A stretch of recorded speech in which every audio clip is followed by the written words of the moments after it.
Adult death syndrome and no dumbest bill in America. This is Mark Fisher with Mark and the Millennials. And the Millennial joining me today is, of course, Christopher Hopkins, our producer on the other side of the camera. And we also have with us Dr. Jim Small, our guest. Welcome, Dr. Small. Again, happy to have you back. Absolutely. It's wonderful to be back. I think last time was maybe 5 or 6 months ago. 5 or 6 months ago, which was really a great podcast. We had a lot of listenership on that podcast. Folks, this is going to be a fascinating podcast because it is titled Sudden Adult Death Syndrome. And we're going to, first of all, define that. And by we, I mean Dr. Small, not me. And then secondly, what is it and why has it become a thing? So first of all, Dr. Small, welcome. What is sudden adult death syndrome? Well, it's sort of a new thing. It had not been defined really prior to the last year or so. And it's sort of one of those diagnoses where you lump things together that don't have any particular explanation. You know, a cause of death is often defined as a heart attack or a stroke or something that's very specific and well known. But oftentimes when you have an unexplained cause of death, you're left with a little bit of bewilderment.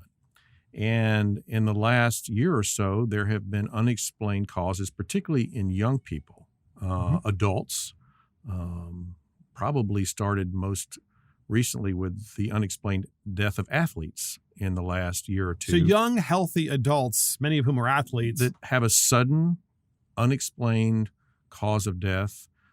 Sometimes it's marked as a heart attack or cardiac arrest, but it doesn't make sense in light of these very healthy, very active individuals. And so the equivalent is a term many people have heard about, which is sudden infant death syndrome, SIDS, where a baby would die unexplained, perhaps in the middle of the night or while they're sleeping, and there's no direct explanation. But this has led through the last 30 or 40 years of our knowledge of SIDS to the concept of putting a baby, quote, back to sleep, which means let them lay on their back to sleep. There's a belief that SIDS was related somehow to suffocation and so forth, but we really don't always have an explanation, and it is sudden infant death. But in a similar parallel, adults are dying in an unexplained, sudden way. In larger amounts. In larger amounts, right. And so there's no explanation in the word. It's simply a description, right? Sudden adult death syndrome. So an adult dies suddenly, often unexplained and not in any way that we know. And so that term is now coming into the vernacular as we try to grapple with this new phenomenon. And what's interesting, too, is we've seen articles in the Epoch Times, but also in mainstream media, but mainstream media is less honest, to say the least, whereby the articles say that the average lifespan in the U.S. is trending downward. And it's a very clear trend downward, which would be consistent with saying that sudden adult death syndrome is a thing that is having an impact on the lifespan in the United States and potentially across the world. Well, right. I mean, historically, when you look back, everyone is familiar with the fact that, you know, the average lifespan of an adult or any person back in the late 1800s and early 1900s might have been around 40 to 50 years. Now, of course, people lived longer than that, and you attribute a lot of that lifespan average to the fact that there was a high infant mortality rate. There was a high rate of death among children with disease at the time. And so if a number of people only live to the age of 2 or less, it's going to reduce the average lifespan of a human population. With the advent of sanitation and antibiotics and, quote, modern medicine, unquote, that lifespan is increased. And now in most modern first world countries is well into the 70s. And then, of course, there are those pockets around the world where people live into their 80s and beyond. But the general lifespan is in the late 70s, and the trend in the last few years has actually been a reversal. And again, don't really have a true explanation for that, but it is something of note that people are asking questions about. And we know that this is so not just because demographers are reporting this and certain papers are hiding it and other papers are indeed reporting it, but also insurance claims are way up and significantly up for younger people for life insurance. That is to say, the survivors of people are claiming life insurance policies at a higher rate, significantly higher rate, and the people that are passing tend to be much younger than normal.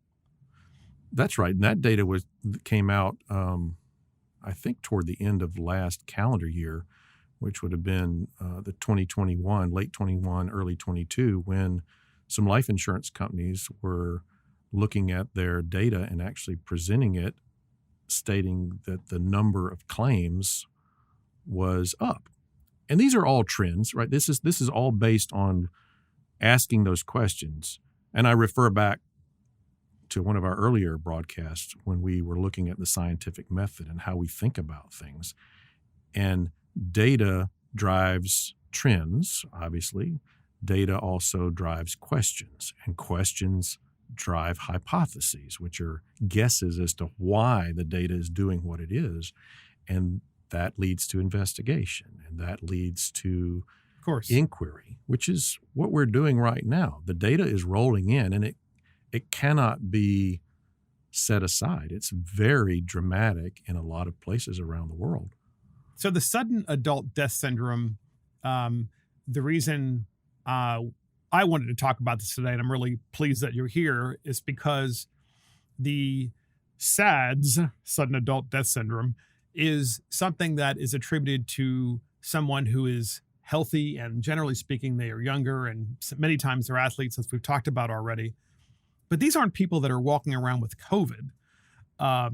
They're in the prime of their lives for the most part, and then they just drop dead. And so because the data shows these trends, my question to you about this, are there any studies that are going on now like, hey, this is a thing, let's study it and find out potential causes or trends? Well, I think there probably are. I mean, there are. How about across the world? Well, I would tell you we're in September now of 2022, and we are a full year and a half into the mass vaccination process. And so people are noting these trends, and there are stated, I'll give you a quote. In Scotland, for example, the Parliament has been investigating the increase in above the normal death rates in that country over the last year through their COVID program, asking a lot of questions. Is this related to COVID? Is this related to the effects of the policies that were put in place because of COVID? Is this related to the vaccine? And so these are the kind of questions you ask when you have an average death rate of various age groups that is very consistent and standard over years. And then all of a sudden you have an increase. And that increase in Scotland was 11% at the last time that I looked at. But it is consistently at that level in numerous countries when you look at the data. And then when you divide out the people who are dying from COVID, that is just a fraction of the number that are over the rolling average. And so there is this group of unexplained deaths in a population of all age groups, not just the over 65 or the high risk. It is in the group that is highly unlikely to die. Is it the 25 to 45 range?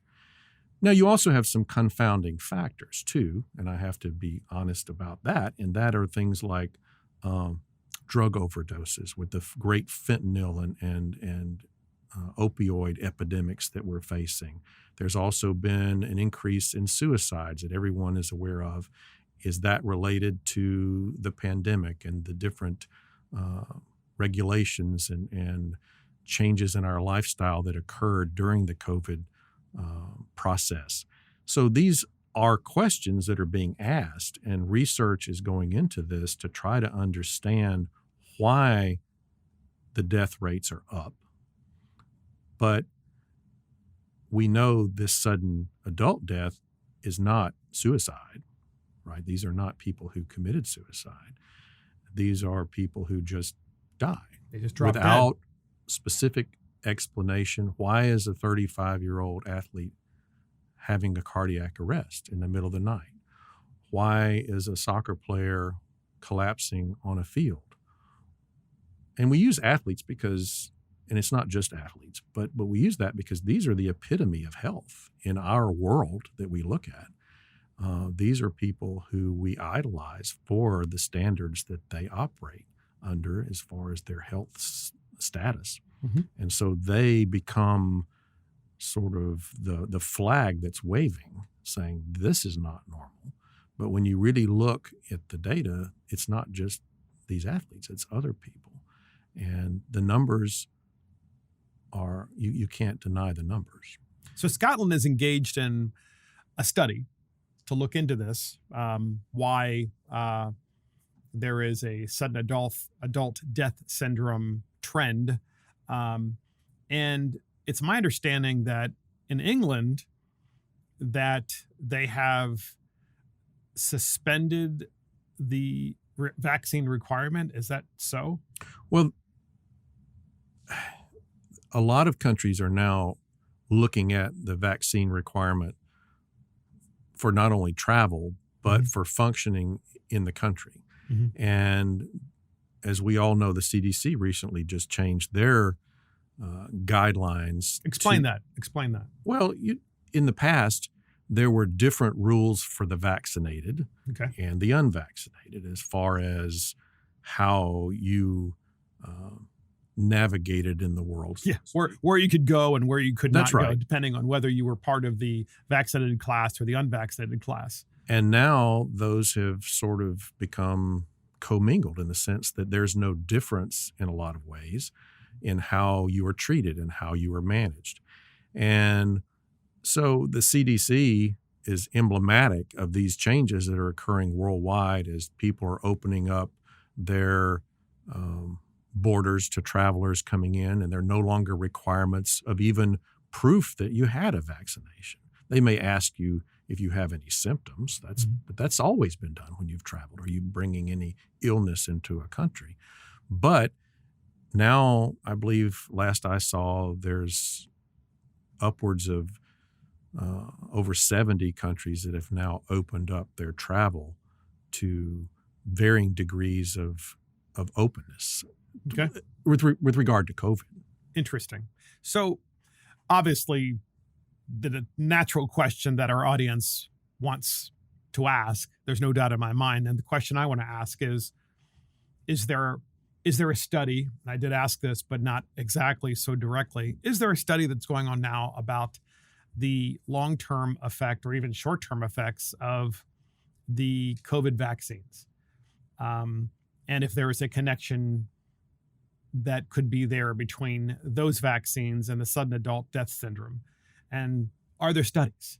Yes, I mean there are. Are people curious to know? Well, they are. They're now analyzing this data, and they're analyzing the data in a lot of countries around the world where they have better statistics. They have more socialistic medicine in some Asian countries, some European countries, where everyone is part of a unique healthcare system that's nationwide. And so they have this data.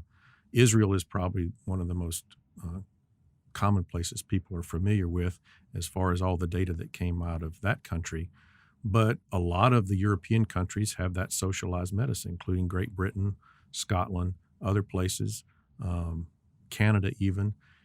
There's not a lot of data coming out of Canada right now, but some of the Asian countries, Singapore, that are open, We don't get a lot of data out of China, obviously, but the point is that now we can start looking at these results, and we also know how many times someone received a booster shot.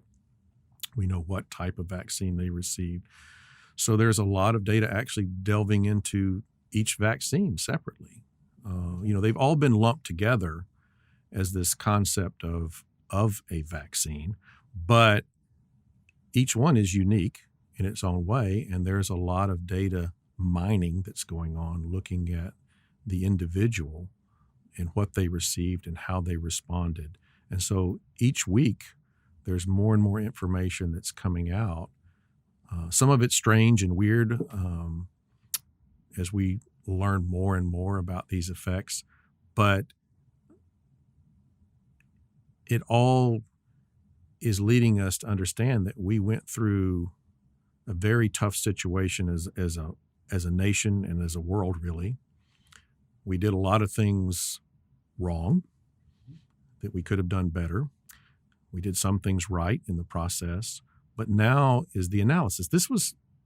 This is what really in a lot of ways should have been done, but out of fear, we pushed all of this out very quickly, out of control. We tried to manage all these things, and now we have to sit down and look at all of the stuff that we've done. Like I just read, shutting down all the schools, right? It set back the math and reading of our country by some estimates as much as 2 years by missing some school systems were closed down for as long as 2 years. But the net loss to the educational system has been projected to be probably 2 years on average. And that's why I wanted to focus this podcast on as much science as we understand and can learn about as it relates to sudden adult death syndrome and also, of course, the vaccines, because my question for a while has been, if we have countries across the world, certainly not all of them, but many in the Western world, they're now saying that your status as a vaccinated person with the COVID-19 or one of the COVID-19 vaccines is now the same as the person who never got the vaccination, then why are we calling it a vaccination at all? Why are we using this word? Because words have meanings. And how can it be a vaccination if you can still and are likely, if not almost certainly going to get COVID at some point or if you haven't already had it? Well, the term vaccination really, in its very root, has embedded in it immunization. Okay, an immunization.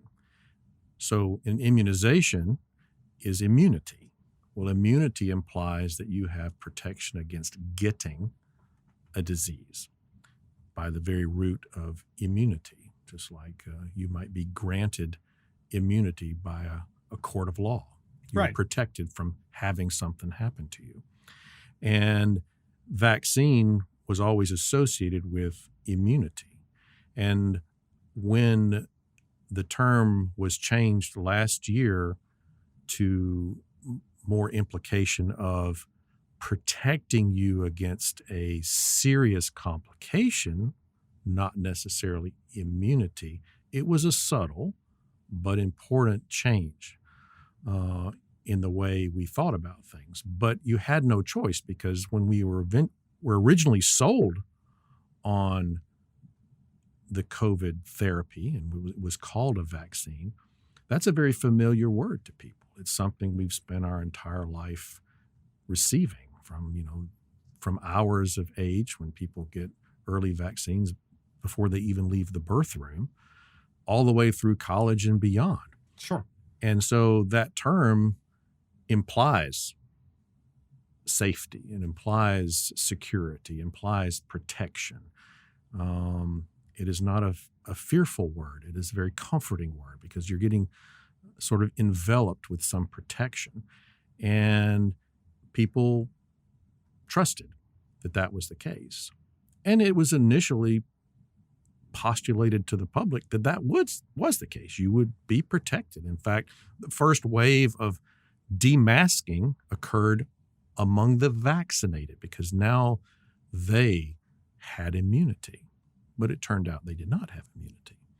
And so really a lot of people in the scientific world hesitate to use the term vaccine. They use it as a therapy. It is a therapeutic drug that reduces the symptoms and sometimes the severity of a COVID outbreak in a population or individually.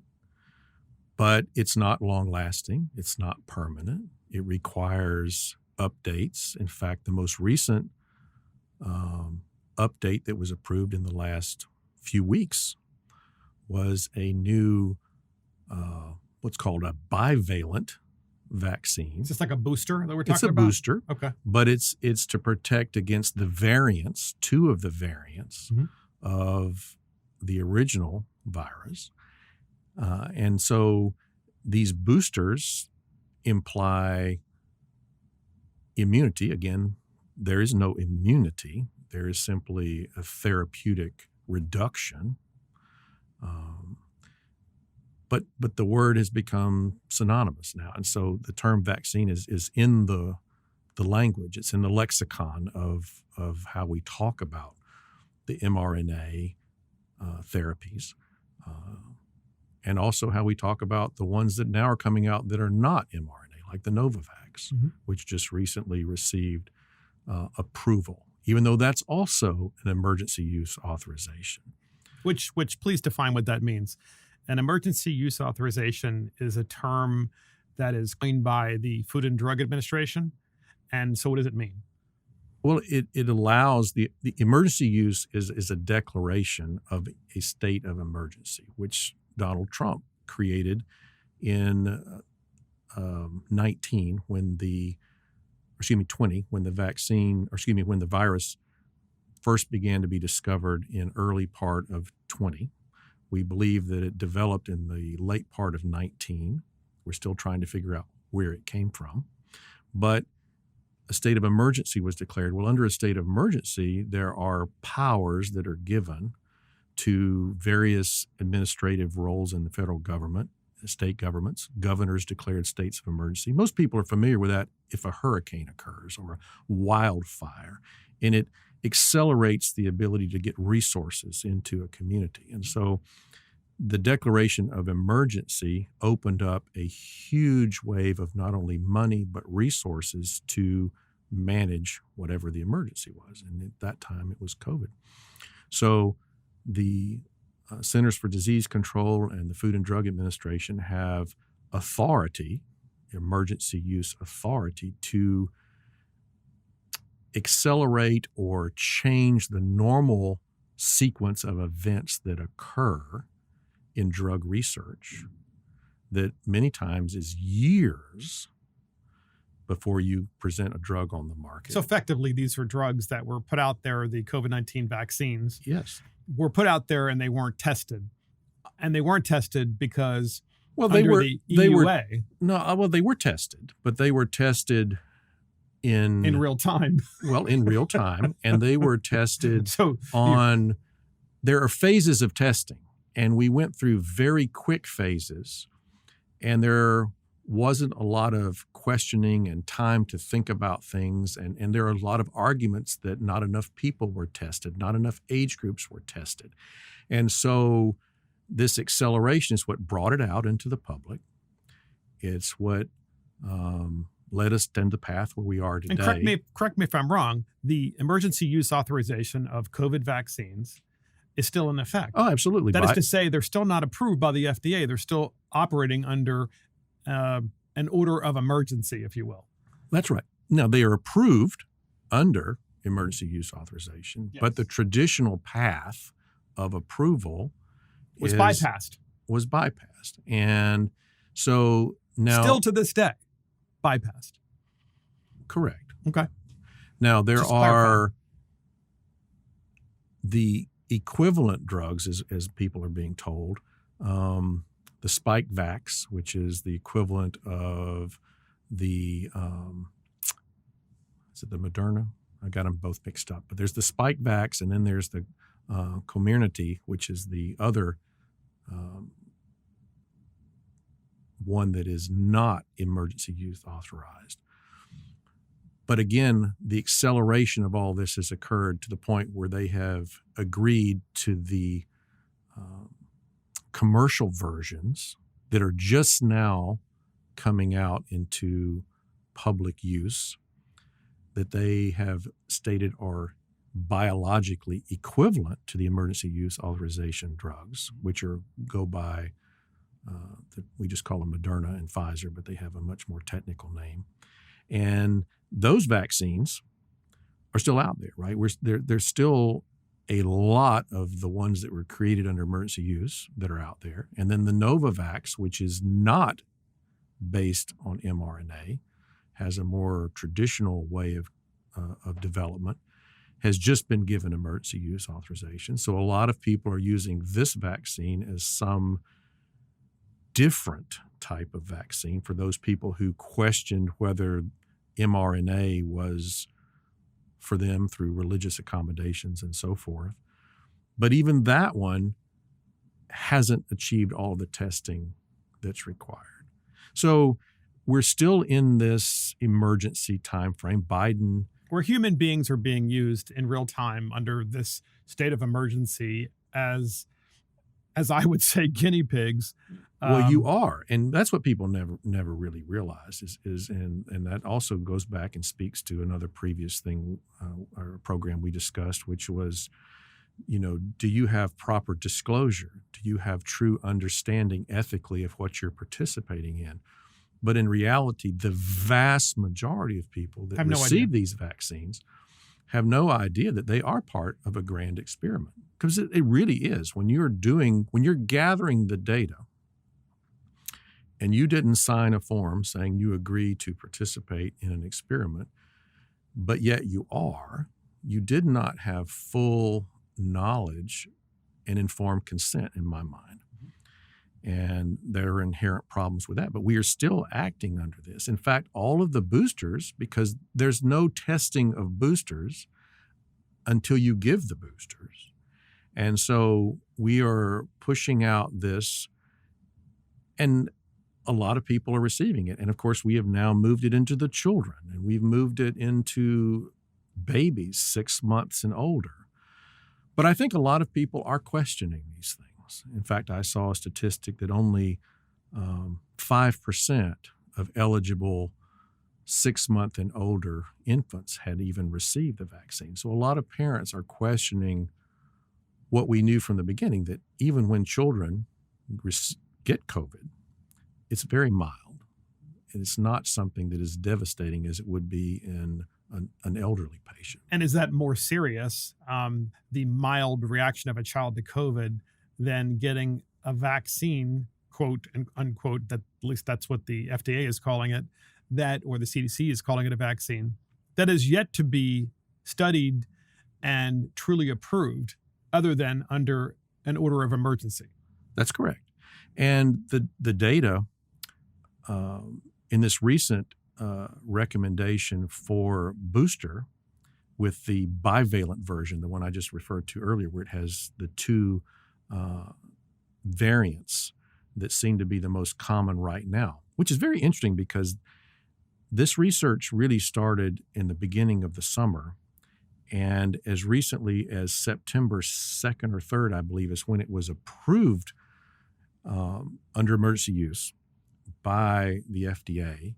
It's already been produced. It's already out there in the state health departments.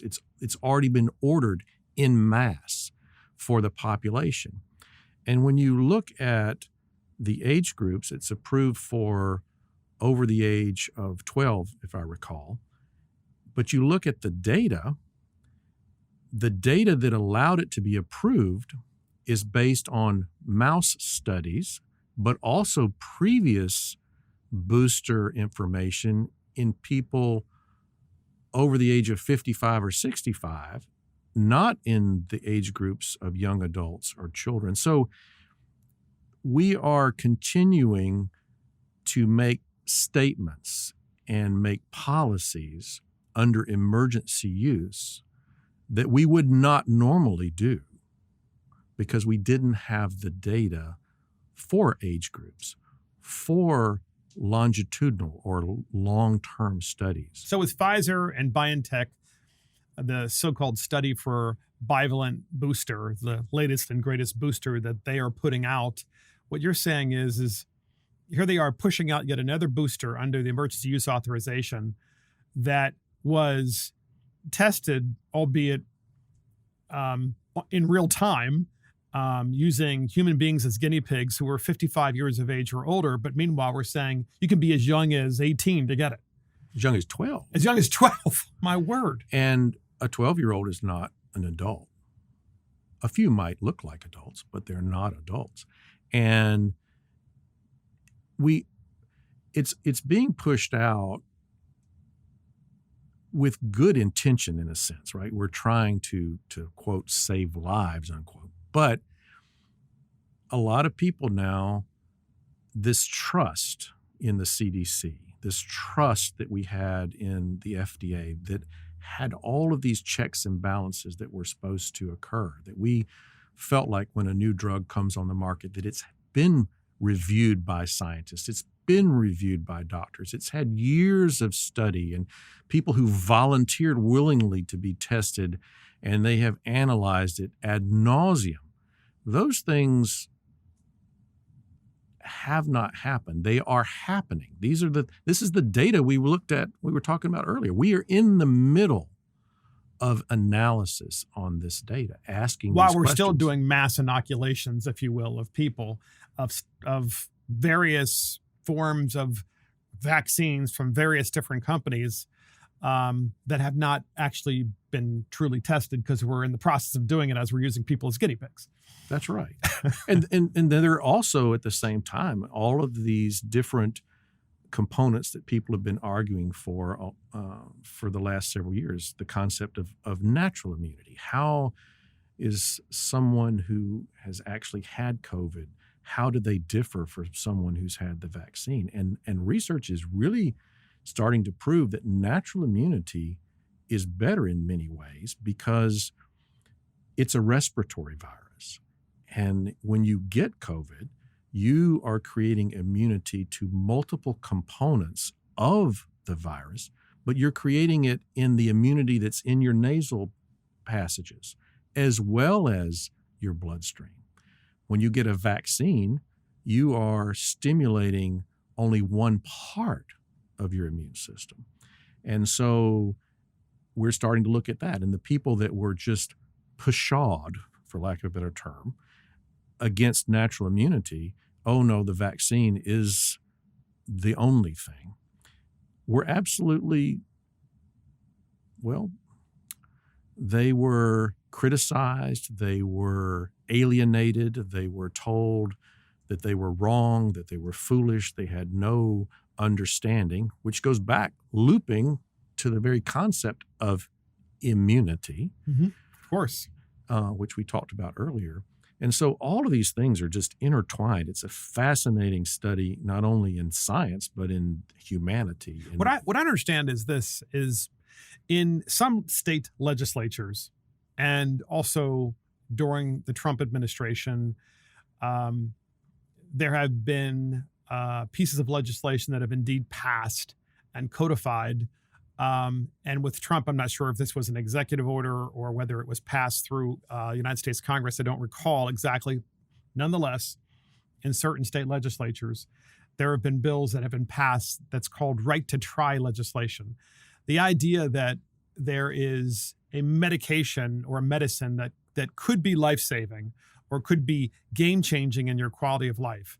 And even though it is not approved yet by the FDA, but is indeed being studied by the FDA, you have the right to try because you are terminal. Absolutely. And that to me makes perfect sense for all the obvious reasons, because you have nothing to lose, thus the reason you should have the right to try. And it's a great thing that we have these companies, of course, that are trying to create life-saving medications naturally. But what I don't understand is why the FDA, during the beginning of the pandemic and still currently, isn't just saying, look, you have the right to try the so-called COVID-19 vaccines and the COVID-19 boosters, but they're not approved. You have the right to try if you're really, really worried that you might die from getting COVID. You have the right to try. At least giving people some level of education about what that means. Because I have talked to people who are over 80 before, and they're terrified. And so therefore they get all the boosters and they can't wait to get their next booster. And then I've talked to people that are over 80 who aren't vaccinated, that have had COVID and that are fine. And by the way, podcast listeners, I'm not giving medical advice.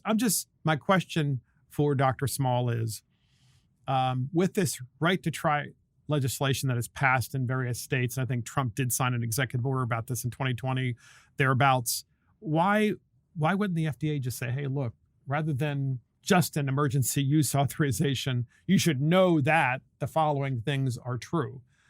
They've never done that.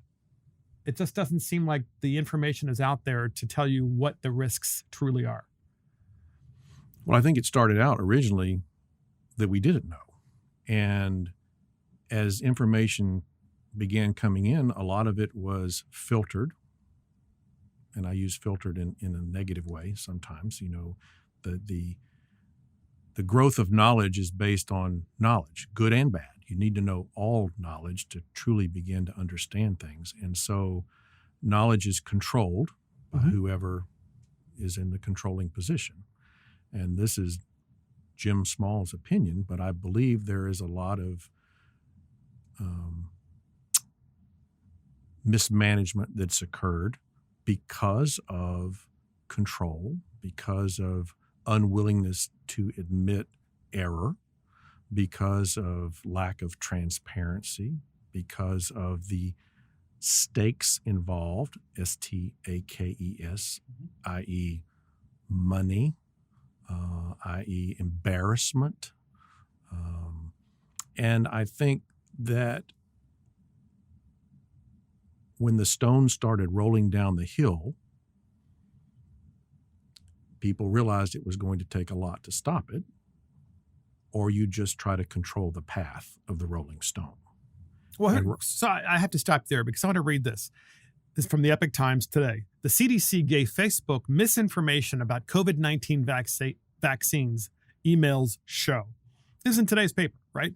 The U.S. Centers for Disease Control and Prevention passed misinformation onto Facebook as the partners work to combat misinformation, according to newly released emails, and the most recent example of CDC officials making false and misleading claims. In a June 3rd message, a Facebook official said the CDC had helped the company debunk claims about COVID vaccines and children and asked for assistance addressing claims about the vaccines for babies and toddlers, including the claim that vaccines were not effective. Claims that COVID-19 vaccines are ineffective for children ages 6 months to 4 years are false, and belief in such claims could lead to vaccine hesitancy, the CDC official wrote. Well, this thing you call vaccine hesitancy has been at the crux of so much of the development over the last 2 years, because there's a fear that people are not smart enough, I believe, to understand and make the best decisions for them, which is autonomy, the ethics of making your own decision, an informed decision in how you take care of yourself or your children medically. And I believe there is a grandiosity in the status of organizations, whether it's the FDA or the CDC or the very individual organizations that board certify certain physicians, because this whole concept of misinformation is a strange term, because misinformation implies that it is misleading information, which implies intent to mislead. But intent is hard to prove, and intent is always against the person who is stating the knowledge. So if I Well, state wait a minute. fact A. If it's under an emergency use authorization, how can there be any information that is misinformation? Because it hasn't been proven. Exactly. You are spot on. And that's where the craziness of this whole process goes in, because we are in the process of gathering information. If I state A and I have evidence to back up A, then A is not necessarily misleading. It's just contrary to what you're stating, which is the whole point of science. Remember, we had the follow the science. Yes. Anthony Fauci saying, I am science. And it's uniquely American to question. Of course it is. And so this is what people are doing now. They are looking at this with an intensity, and people who received the initial 2 doses of this mRNA therapy are now saying, I'm not going to get a booster. I don't believe I need a booster. Others are saying, I won't. And that's fine. That's absolutely fine. You make those choices, but you need to make those decisions with knowledge. And when the CDC is admitting that they are influencing social media and the concept of misinformation, and the state of California is declaring that doctors who put out misinformation can lose their license to practice medicine, begs the question, who is the judge and jury of what this misinformation is? And how can it be misinformation, as we said before, if there is no true information because it's not a proven vaccine? So therefore, all you're doing is questioning things. Well, even then, Mark, I mean, how many drugs are pulled off the market after they've been approved by the FDA? A lot of drugs. Because we're still doing longitudinal studies once drugs are out on the market. So the initial approval is really just saying we're going to go out there and expand the testing environment to include everyone. And multiple drugs, probably the most prominent one people think about is Vioxx, which caused tremendous problems and cost the company fortunes. And now the whole opioid crisis and the lies that were put out about opioids and the addiction and so forth. These things are... OxyContin was prescribed by just about everybody you know, including dentists and regular practice, doctors practicing medicine, general practitioners, and so forth. So it was like the cure-all. Take Oxy. We're going to give you the Oxy. And then so to think that once it's even approved is the end all. I mean, that implies that a lot has been done to get to this point, which we're not even doing now, technically. But to think that that's it is ridiculous, because the FDA has pulled off hundreds of drugs through the years that were approved through the traditional process because we learned more once it got out there. So we're not infallible. So the act of questioning, the act of looking at information is vital to knowledge. It's vital to growth. And I get furious and angry at people who question the questioner, who say you are not allowed to think this way. You are not allowed to put forth an idea that suggests that there's another treatment for COVID. You do not need to treat COVID with a pharmaceutical medication that's only been out for a few months. And never ends, by the way. You have to keep getting boosters. It's just like never, ever, ever ends. So the ivermectin question, there were state laws that were created in this nation so that a doctor could prescribe a single medication, ivermectin, which has been out for decades, because people were being persecuted over that single medication, which has now been proven to have a lot of veracity in the treatment of COVID. It's not the end all. It's not the perfection, but there's nothing out there that is. This Pavloxid that's come out that Biden took and then had a rebound COVID a few days later. His wife, same thing. So the drugs that are supposed to reduce the symptoms, you actually get a rebound of the various of the virus itself a few days later. These are all things that you have to look at.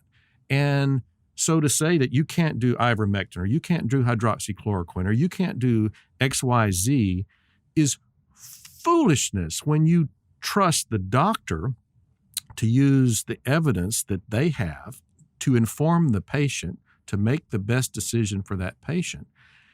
And that's the doctor-patient relationship. Now, are doctors wrong? Absolutely, doctors are wrong. We're not perfect, okay? But you have a connection to the person, and you explain to them, this is the best we have right now. And then the doctor is held liable for looking at all of the various medications the patient's on. The doctor has a responsibility to look at that person and make the best decision for that person, not the government, who doesn't even know who this person is, not the CDC, who doesn't even know the individual circumstances of that person, not the governor of a state saying you can't leave this state unless you're vaccinated, or you can't come in this state unless you're vaccinated, and you have to do this list of 12 things, or you can't even go to work. This is when we cross a line, and this is where so many people are awakening today and saying the line has been crossed, and I'm not doing it anymore. Case in point, by the way, that was terrific. Case in point, in my home state,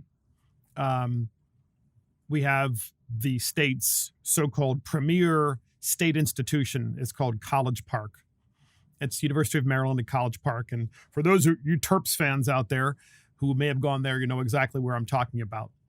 I have a legislative aide in my legislative office who is a student at College Park. He's really smart, just able to manage things, a terrific student. The picture of health. Great shape, young, obviously. I'm assuming he's 20 years old, thereabouts. College Park wants the students to not just be twice vaccinated, but also boosted. In fact, it is a requirement that they be vaccinated still to this day in September of 2022 to be vaccinated and boosted.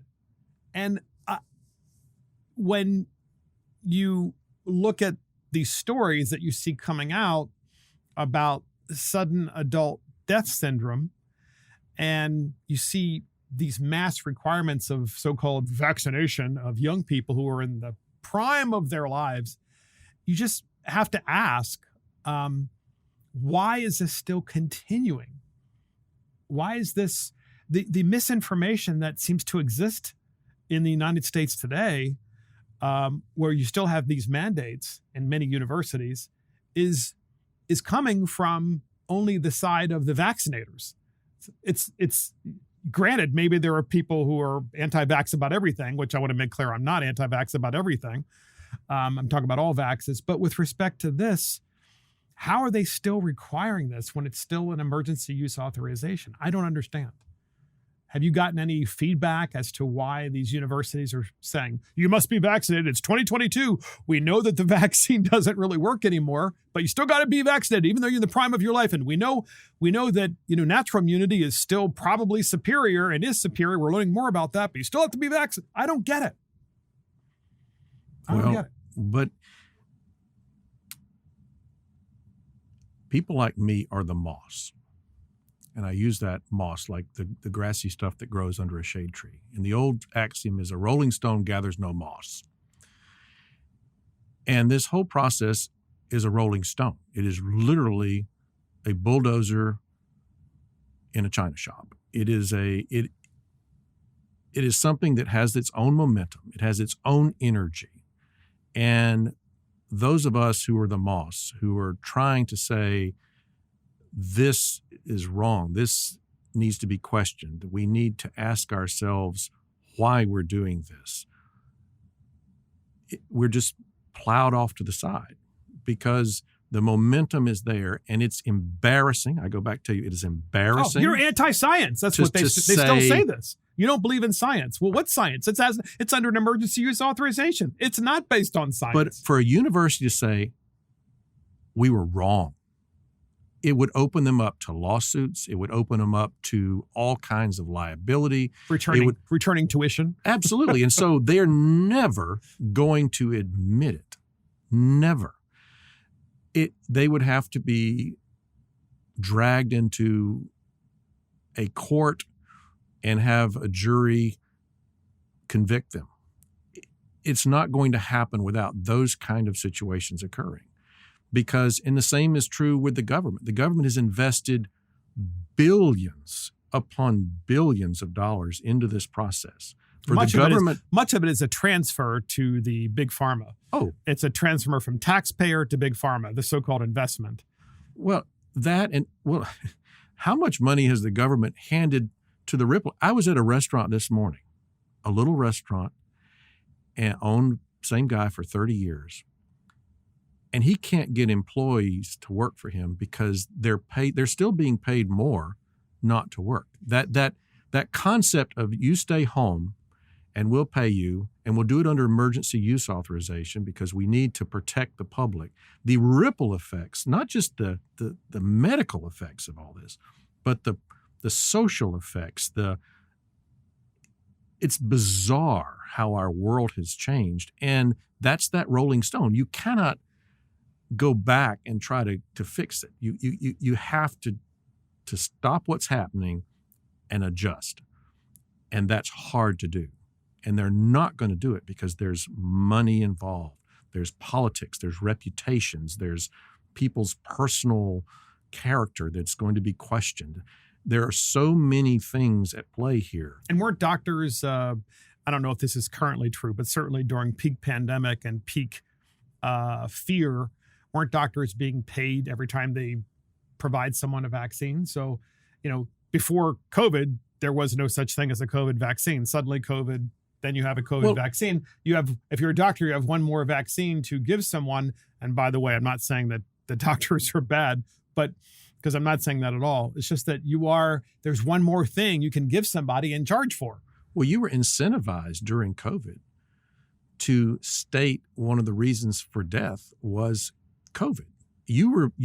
Families received money for funeral expenses. Hospitals received money for taking care of a, quote, COVID so you patient, got a bonus. Unquote. You got bonuses. Including when they died, right? Yes. Money poured into the economy. Did you get a bonus if they lived? I don't believe that was but case. You got a bonus if the person who got COVID and was hospitalized died. Again, as we discussed in an earlier broadcast, the impetus for that was initially good. Like, it's going to cost more to take care of these people. But in the capitalistic society that we live in, people all of a sudden have an epiphany one morning and go, oh, we make a lot of money on COVID patients. And so people were making money. Hospitals were surviving. People were not going to the emergency room because they had fear unless they were sick. But if they were sick and had COVID, the hospital made up enough money by some estimates to more than account for the lack of numbers because of the severity of the patients and so forth. So this thing became the rolling stone, speeding down the hill faster and faster and faster. And it's all in the name of safety, all in the name of protection, all in the name of these good things that people want. And that's how we grew into this largesse of billions and billions of dollars being poured So out. as a doctor, since we're calling this podcast Sudden Adult Death Syndrome, as a doctor, what is it that you would like to see to feel more at ease as to what this sudden adult death syndrome has been caused by? What is it that you would like to see happen to provide less fear in the economy? I would like to see... I'd like to finish with this too, yeah. I'd like to see more autopsies, more evidence of why these people are dying. There's been a lot of research coming out now about strange and peculiar things that are being discovered in people now. And large blood clots, right? These large blood clots. And we know that they cause blood clots. There's a propensity to blood clots. We know that COVID-19 vaccines cause blood clots. We also know that COVID itself tends to increase some blood clotting. We need more evidence in looking at the specifics of these cases and these deaths and why these people are dying. We also need to be more open with people and say we don't have a lot of knowledge about these things. The CDC and the FDA and this whole misinformation and all that, they need to stop all that and say, look, we don't know, but this is what we think is best. And people need to question more and ask themselves. And how about if the CDC acknowledged that there is this discovery of very, very large blood clots, as you discussed, at least acknowledges that this is something that is worth looking into because it's being reported to them. But they don't acknowledge anything. No, there's no information. It's the opposite. Let me tell you something. As a person who has stood on the minority side, and a very small minority side as a physician, questioning things that I've been told I shouldn't question, being fired from my job because of the stance that I take, being having my career in the military changed dramatically because of the stance that I took. There is a world of people out there who are beginning to see things differently, beginning to question the things that I have questioned personally now for several years. And that's okay. You know, I made my choices. I stood my ground, and I paid some prices for standing my ground. But there are more than me out there.